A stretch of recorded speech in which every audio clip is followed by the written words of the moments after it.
So I'm just in the middle, minding my own thing, writing my articles for the Stand-Up magazine coming up, and then comes this news, breaks the wire breaks the news breaking wire. And first I thought, yeah, not that big deal of a deal, but then it's like, actually, yeah, it is kind of a big deal. So what just broke 10 minutes ago is the ICF is partnering up with the Carolina Cup.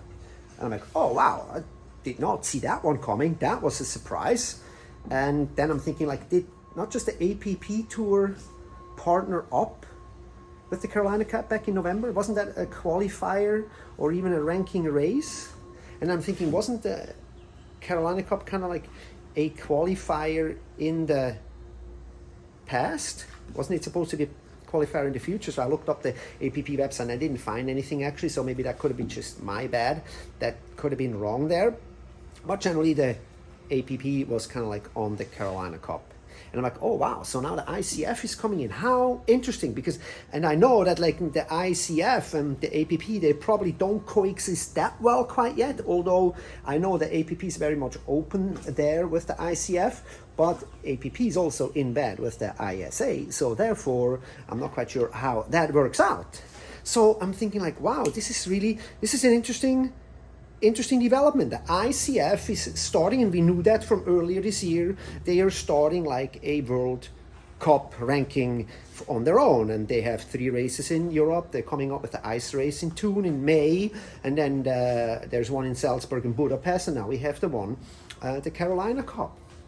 Qualifiers, or as they say it, for their races, the World Championships in Poland. Even though, from what I understand, anybody can still sign up and participate in Poland.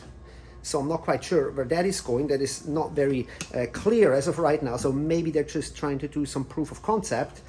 And then I'm furtherly thinking like the entire tour business model concept is actually basically built on piggybacking on existing races. Like the Euro Tour, for example, is solely based on partnering up with different races. The Vendée Gloss last year has been traditionally a Euro Tour. Now this year it's an APP Tour. So this keeps changing. So, and I'm thinking, well, like insiders in this business probably know why, or that APP and Euro Tour probably not like kind of like on the same kind of eyesight there. And now we have the ICF stepping in, doing this, and I'm pretty sure it probably goes to the highest bidder, would be my thought. And who has never done this, who has never come up with this concept, even though it's such a simple concept actually if you think about it, is the ISA. The ISA Annual World Championship, same thing, they find an organizer in a country, they give it to them, the organizer's whooping up all the money, the ISA is moving in and kind of does the event. Right? We all know that. But they have not ever sanctioned a race or any kind of sub-event throughout the entire history of the sport. Which in hindsight, I'm thinking now they're probably going to kick themselves, because that is most likely the easiest way of doing so. I mean, like if you think about it, what keeps me from doing the same thing? We could declare the Stand-Up Magazine World Tour, guys. Wouldn't that be super cool? I could here sponsor with my brand, Yucca Hawaii, let's do this. Let's just make a tour. Who would say no? Is there a governing body? It's like, you can't do that. You're not allowed. No. All I would have to do is, and here is the reason why I can't do this, is money and time. And mainly money.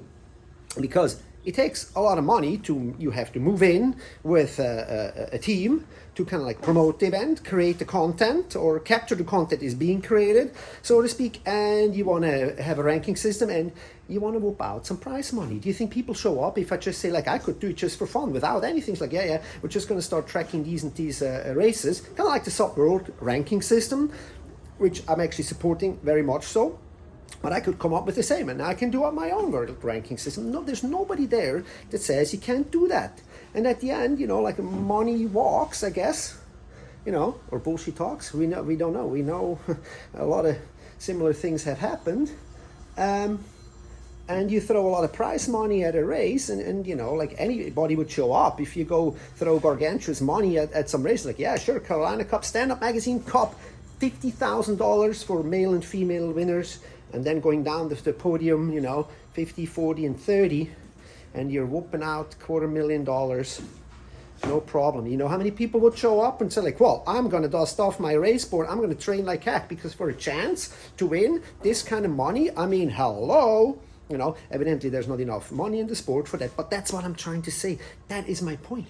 It is a fair game out there. And now we have just another player in this with the ICF that is doing the same thing. And of course, it adds to the thing that I was talking to Tristan. You know, we're going to have way too many world champions this year. We're going to have way too many rankings, way too many points.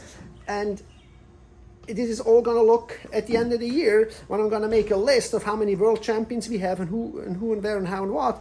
We're going to have like people all over the place. And you know what this does? It does not help the athlete, because it dilutes your world champion title. Really, it does. You go to the IS this year, you will be an APP champion, you will be an ISA champion, and you will be an ICF champion. And you will be on the top of the sub-world rankings. So at least 4 I can think of the top of my head. And then you can also going to be a Euro Tour winner as well. So unless you're super dedicated and you win at least 2 out of 4, I'd say, whoop-de-doo, you're an ICF world champion. Whoop-de-doo, you're an ISA world champion. One is flat water, the other one is probably going to be in the beach race, but that's a whole different discussion there. So sorry, it does not do the sport a favor.